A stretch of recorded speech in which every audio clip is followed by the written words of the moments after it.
Choip, choip, choip. Choip, choip, choip.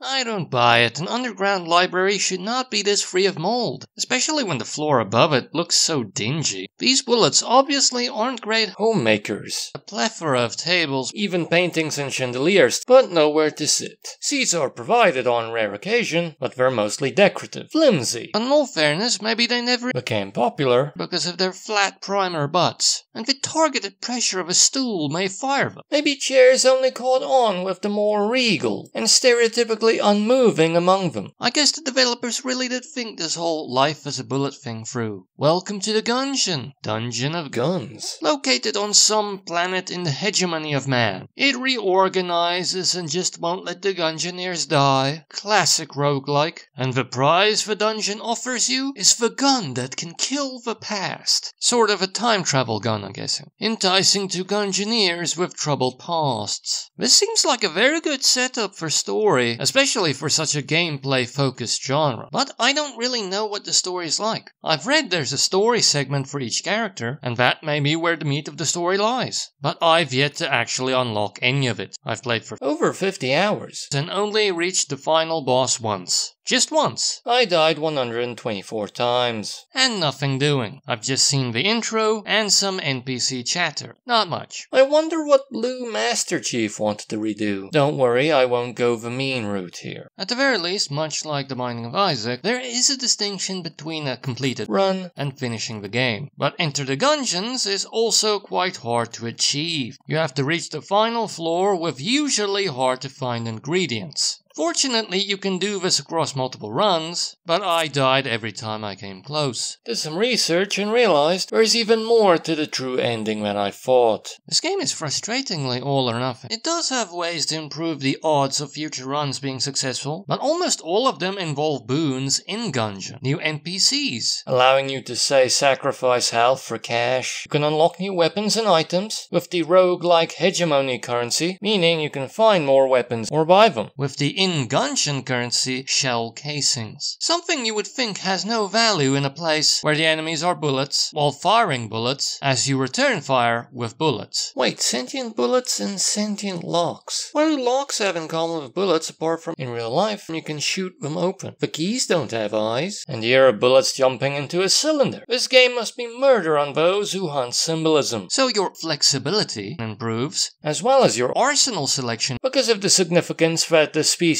places on guns. It's not illegal to deliver them by post. But if you don't find enough cash to buy them or enough keys to open chests, it's going to be rough going. Especially since a larger arsenal means lower odds of finding what you want. This gun is horrible. But you're delighted when you achieve something in the breach. It's kind of a replacement progression marker, since you won't be reaching the boss soon. And the floor you reach each run probably will be inconsistent. Case in point, the run I reached the boss definitely was not one of my last. It was on my 88th try, almost in the middle. So you have to get excited about new friends and boomsticks. But fortunately, and unsurprisingly, there's a whole lot of guns, ranging from traditional ballistics and explosives. For a game taking place in space, they still noticeably rely on gunpowder, to futuristic energy weapons, magic, weird stuff, and even gag guns. Buns aplenty. Some people hate referential humor, but these references are funnier, because you can use them to kill stuff. Or at the very least, that makes them cool. And I'd argue some references are truly amusing. Some of them are common, others much less so. Is that a Futurama reference? I mean, where else will you see a reference to Dirty Harry and Looper in the same game? And besides, it's not referential humor when you're doing it to an idiom. Sometimes the guns are funny not because of the reference, but just because they're absurd. Oh cool, look here, Neil deGrasse Tyson's gun. I might not be the center of the universe, but I'm the center of this star system. You wanna know what's stronger than most of these guns? Gravity. I love gun variety, and arguably I still have a ways to go in terms of discovering it all. Finding a good gun or accessory is a jolt, but finding its buddy, so many endorphins. Some guns and gear pair up with one another, upgrading it in the process, with visual flair added to boot. And unlike The Binding of Isaac, it's much easier to figure out what they do because of the Ammoconda.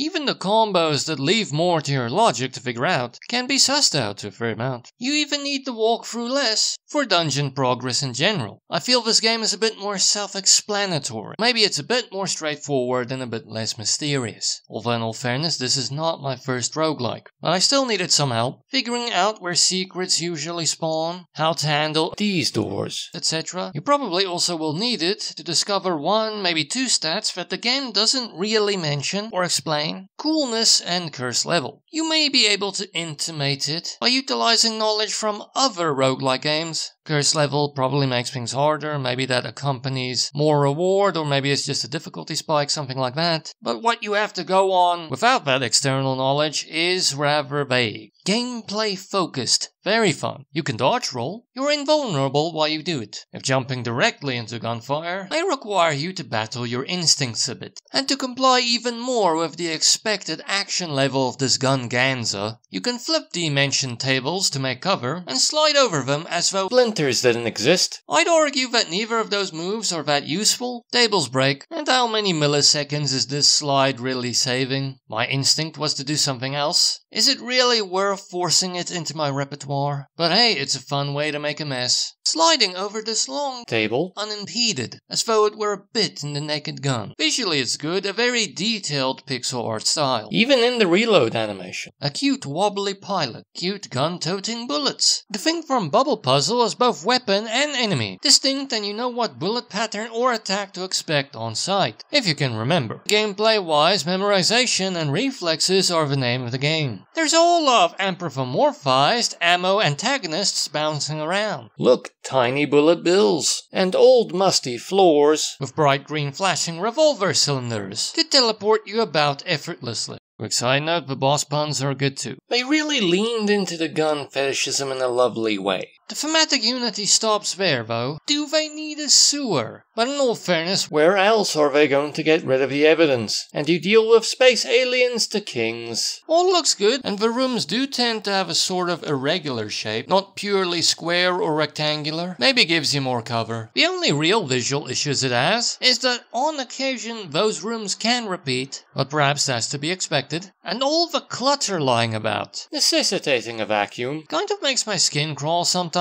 Presumably they're there for more of a visual variety and to create a feeling of fullness in the rooms, and they disintegrate at your mere touch. But the debris is very Hollywood though. The music is lovely, good, very serious. It does have calmer tracks in the hub world, in specific rooms where scenario music has to kick in like a shot, or if you let the action die down for long enough. But most of the time you will be hearing the combat music, and it can be blistering, and you do get thrown into it.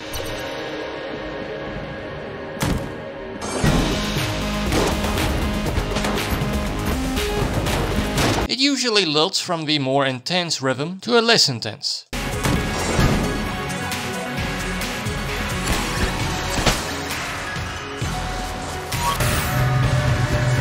And I wouldn't be surprised that when you get into the game, you play with enough fervor that as long as you aren't interrupted by a specific room, you will nearly almost always hear this beautiful, near cacophonous assault.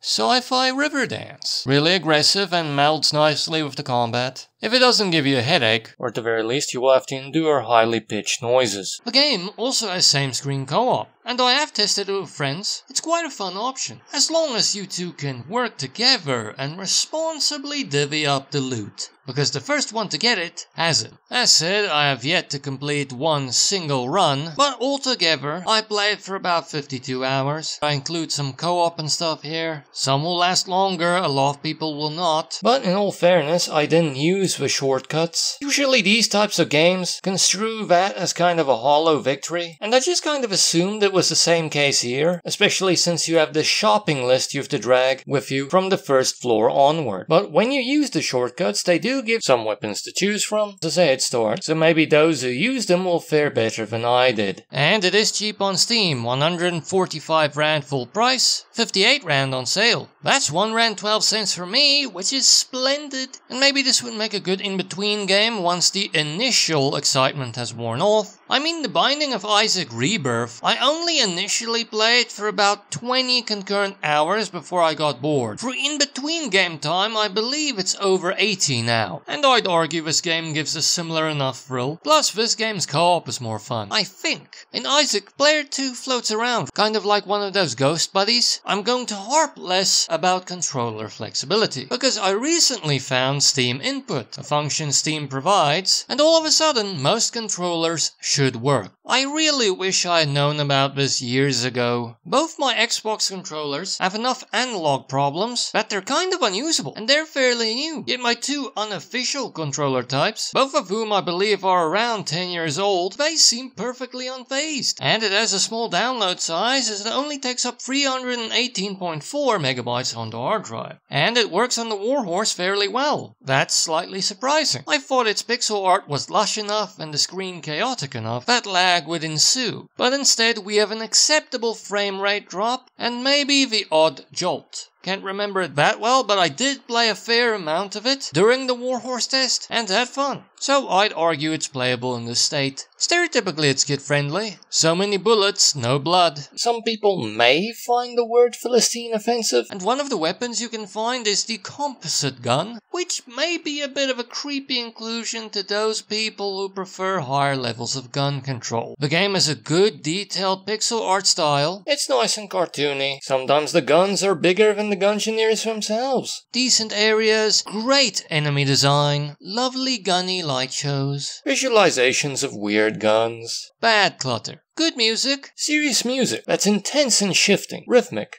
Keeps the action going, but gives you opportunities to breathe. Maybe on occasion it can be a bit ear-splitting though. And maybe it's a bit unassuming. It can really melt into the background while you play. But maybe it's because the coolness and intensity syncs up. The game has a great variety of guns and gear. Finding them gives you a jolt, especially when you pair them with their partner and power them up. And it's nice that they show a visual improvement as well. But this particular system can be a bit frustrating, as this increases the amount of guns you can find. And there are a lot of guns, that is a pro. But this decreases the chances that you get a gun you like, because there are guns that aren't that fun to shoot with. And it might just be a preference thing. I bray, this gun's gonna kill me. Plus, honestly, I don't like the way it shoots. And sometimes later on, because of it, you can find difficult to use equipment multiple runs in a row. But this probably hints at a pro. These guns are different. Different speeds, powers, projectile size, penetration, special abilities. It probably means that your strategy is going to be a bit more specific than in, say, The Binding of Isaac. Because there, a lot of things you find power you up in simple, stackable ways. Here, after you get that pairing, you can improve other weapons that you have, or go for the more passive benefits. And while still fun, I don't think it's as off the wall. The average bullet probably won't get huge. Fire bullets, charm bullets, ghost bullets, etc. And you may not even get those passives. Instead, weapons that may or may not be helpful, or other stuff with specific purposes that may not be in line with your strategy. So your growth might not go in as straight a line as you want it to. Great bullet hell gameplay, focusing on dealing damage and dodge rolls. Circle and shoot, dodge roll when convenient. That mainly is what the combat mechanically entails. Plus, there's a lot of enemy variety to use this against. You even get rewarded for defeating a boss without taking damage. The table flipping and sliding mechanics may not feel as useful to some, even though there are items that activate when you flip tables. In all fairness, maybe I didn't use them because of my reticence. At times I didn't even use the dodge roll, because strafing out of the way of bullets felt a bit more natural, but I know for a fact it can be great when you get into it. Get the feel for jumping into the line of bullets. Over them, essentially. I also kind of neglected to use active items like Molotovs, as well as blanks. Another mechanic at your disposal that I simply didn't talk about, perhaps because I used it so little. And there are secrets, as simple as a secret room whose wall gets blown away by a blank, or the fact that I had to read the walkthrough to even know that there was a stat called coolness. But in all fairness, the Ammoconda does explain a fair few things, at least in terms of what the items do. And at the very least, the gun references are cool, sometimes they're funny.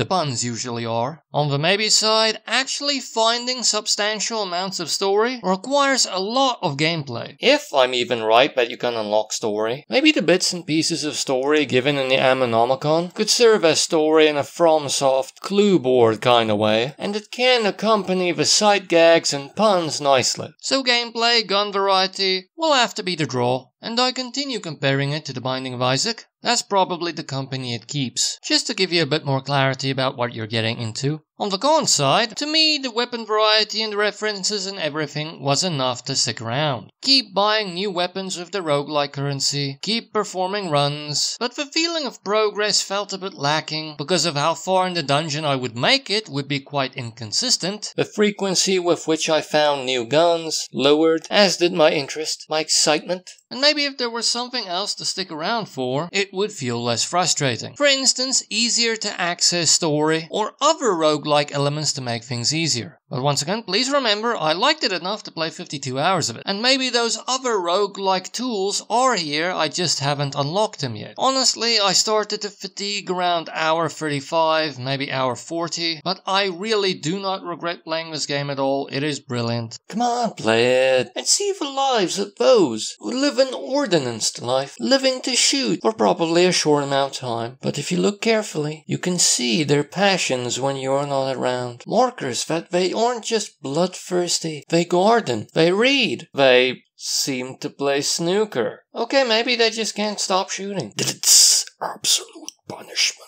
Okay, yes, I know that one was a reach, but not many people were gonna sit down to tomato beer pong.